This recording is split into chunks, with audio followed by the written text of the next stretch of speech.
The lumber room. The children were to be driven, as a special treat, to the sands at Jagborough. Nicholas was not to be of the party, he was in disgrace. Only that morning he had refused to eat his wholesome bread and milk on the seemingly frivolous ground that there was a frog in it. Older and wiser and better people had told him that there could not possibly be a frog in his bread and milk and that he was not to talk nonsense. He continued, nevertheless, to talk what seemed the veriest nonsense, and described with much detail the coloration and markings of the alleged frog. The dramatic part of the incident was that there really was a frog in Nicholas' basin of bread and milk. He had put it there himself, so he felt entitled to know something about it. The sin of taking a frog from the garden and putting it into a bowl of wholesome bread and milk was enlarged on at great length, but the fact that stood out clearest in the whole affair, as it presented itself to the mind of Nicholas, was that the older, wiser, and better people had been proved to be profoundly in error in matters about which they had expressed the utmost assurance. "You said there couldn't possibly be a frog in my bread and milk." "There was a frog in my bread and milk," he repeated, with the insistence of a skilled tactician who does not intend to shift from favorable ground. So his boy cousin and girl cousin and his quite uninteresting younger brother were to be taken to Jagborough Sands that afternoon and he was to stay at home. His cousin's aunt, who insisted, by an unwarranted stretch of imagination, in styling herself his aunt also, had hastily invented the Jagborough expedition in order to impress on Nicholas the delights that he had justly forfeited by his disgraceful conduct at the breakfast table. It was her habit, whenever one of the children fell from grace, to improvise something of a festival nature from which the offender would be rigorously debarred. If all the children sinned collectively, they were suddenly informed of a circus in a neighbouring town, a circus of unrivalled merit and uncounted elephants, to which, but for their depravity, they would have been taken that very day. A few decent tears were looked for on the part of Nicholas when the moment for the departure of the expedition arrived. As a matter of fact, however, all the crying was done by his girl cousin, who scraped her knee rather painfully against the step of the carriage as she was scrambling in. "How she did howl," said Nicholas cheerfully, as the party drove off without any of the elation of high spirits that should have characterized it. "She'll soon get over that," said the soi-disant aunt. "It will be a glorious afternoon for racing about over those beautiful sands. How they will enjoy themselves!" "Bobby won't enjoy himself much, and he won't race much either," said Nicholas with a grim chuckle. "His boots are hurting him. They're too tight." "Why didn't he tell me they were hurting?" asked the aunt with some asperity. "He told you twice, but you weren't listening. You often don't listen when we tell you important things. You are not to go into the gooseberry garden," said the aunt, changing the subject. "Why not?" demanded Nicholas. "Because you are in disgrace," said the aunt loftily. Nicholas did not admit the flawlessness of the reasoning. He felt perfectly capable of being in disgrace and in a gooseberry garden at the same moment. His face took on an expression of considerable obstinacy. It was clear to his aunt that he was determined to get into the gooseberry garden, only, as she remarked to herself, because I have told him he is not to. Now the gooseberry garden had two doors by which it might be entered, and once a small person like Nicholas could slip in there he could effectually disappear from view amid the masking growth of artichokes, raspberry canes, and fruit bushes. The aunt had many other things to do that afternoon, but she spent an hour or two in trivial gardening operations among flower beds and shrubberies, whence she could keep a watchful eye on the two doors that led to the forbidden paradise. She was a woman of few ideas, with immense powers of concentration. Nicholas made one or two sorties into the front garden, wriggling his way with obvious stealth of purpose towards one or other of the doors, but never able for a moment to evade the aunt's watchful eye. As a matter of fact, he had no intention of trying to get into the gooseberry garden, but it was extremely convenient for him that his aunt should believe that he had. It was a belief that would keep her on self-imposed sentry duty for the greater part of the afternoon. Having thoroughly confirmed and fortified her suspicions, Nicholas slipped back into the house and rapidly put into execution a plan of action that had long germinated in his brain. By standing on a chair in the library one could reach a shelf on which reposed a fat, important-looking key. The key was as important as it looked. It was the instrument which kept the mysteries of the lumber room secure from unauthorized intrusion, which opened a way only for aunts and such like privileged persons.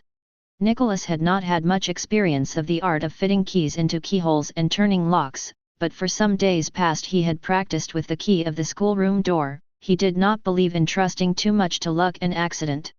The key turned stiffly in the lock, but it turned. The door opened, and Nicholas was in an unknown land, compared with which the gooseberry garden was a stale delight, a mere material pleasure. Often and often Nicholas had pictured to himself what the lumber room might be like, that region that was so carefully sealed from youthful eyes and concerning which no questions were ever answered. It came up to his expectations. In the first place it was large and dimly lit, one high window opening onto the forbidden garden being its only source of illumination. In the second place it was a storehouse of unimagined treasures. The ant by assertion was one of those people who think that things spoil by use and consign them to dust and damp by way of preserving them. Such parts of the house as Nicholas knew best were rather bare and cheerless, but here there were wonderful things for the eye to feast on. First and foremost there was a piece of framed tapestry that was evidently meant to be a fire screen. To Nicholas it was a living, breathing story. He sat down on a roll of Indian hangings, glowing in wonderful colors beneath a layer of dust, and took in all the details of the tapestry picture.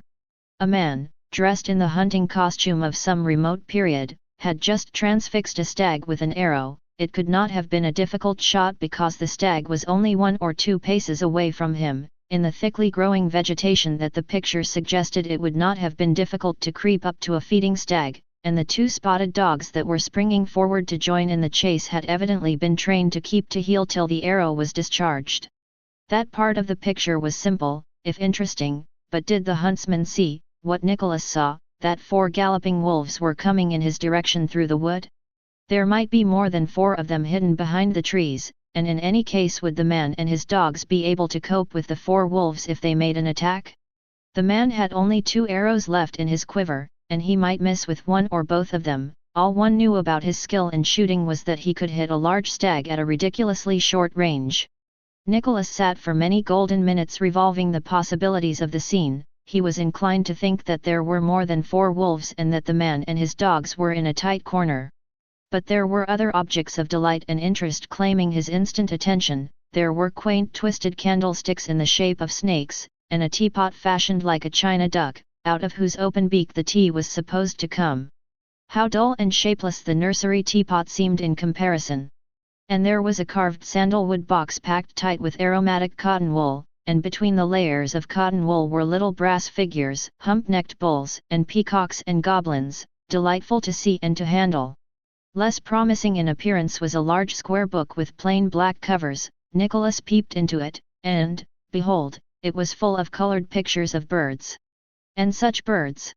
In the garden, and in the lanes when he went for a walk, Nicholas came across a few birds, of which the largest were an occasional magpie or wood pigeon. Here were herons and bustards, kites, toucans, tiger bitterns, brush turkeys, ibises, golden pheasants, a whole portrait gallery of undreamed-of creatures. And as he was admiring the coloring of the mandarin duck and assigning a life history to it, the voice of his aunt in shrill vociferation of his name came from the gooseberry garden without. She had grown suspicious at his long disappearance, and had leapt to the conclusion that he had climbed over the wall behind the sheltering screen of the lilac bushes. She was now engaged in energetic and rather hopeless search for him among the artichokes and raspberry canes. "Nicholas, Nicholas," she screamed, "you are to come out of this at once. It's no use trying to hide there, I can see you all the time." It was probably the first time for 20 years that anyone had smiled in that lumber room. Presently the angry repetitions of Nicholas' name gave way to a shriek, and a cry for somebody to come quickly. Nicholas shut the book, restored it carefully to its place in a corner, and shook some dust from a neighboring pile of newspapers over it. Then he crept from the room, locked the door, and replaced the key exactly where he had found it. His aunt was still calling his name when he sauntered into the front garden. "Who's calling?" he asked. "Me," came the answer from the other side of the wall. "Didn't you hear me? I've been looking for you in the gooseberry garden, and I've slipped into the rainwater tank. Luckily there's no water in it, but the sides are slippery and I can't get out. Fetch the little ladder from under the cherry tree." "I was told I wasn't to go into the gooseberry garden," said Nicholas promptly. "I told you not to, and now I tell you that you may," came the voice from the rainwater tank, rather impatiently. Your voice doesn't sound like ants, objected Nicholas. You may be the evil one tempting me to be disobedient. Ant often tells me that the evil one tempts me and that I always yield. This time I'm not going to yield. Don't talk nonsense, said the prisoner in the tank, go and fetch the ladder. Will there be strawberry jam for tea? Asked Nicholas innocently. Certainly there will be, said the ant, privately resolving that Nicholas should have none of it.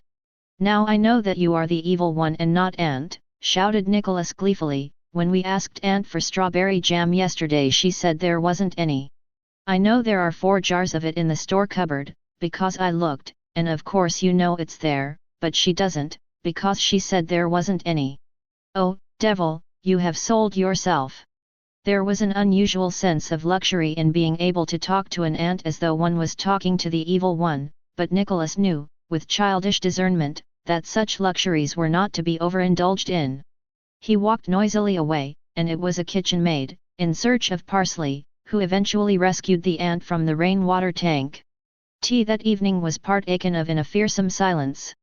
The tide had been at its highest when the children had arrived at Jagborough Cove, so there had been no sands to play on, a circumstance that the ant had overlooked in the haste of organizing her punitive expedition.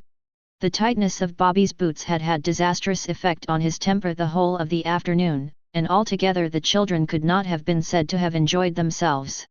The ant maintained the frozen muteness of one who has suffered undignified and unmerite detention in a rainwater tank for 35 minutes. As for Nicholas, he, too, was silent, in the absorption of one who has much to think about. It was just possible, he considered, that the huntsman would escape with his hounds while the wolves feasted on the stricken stag.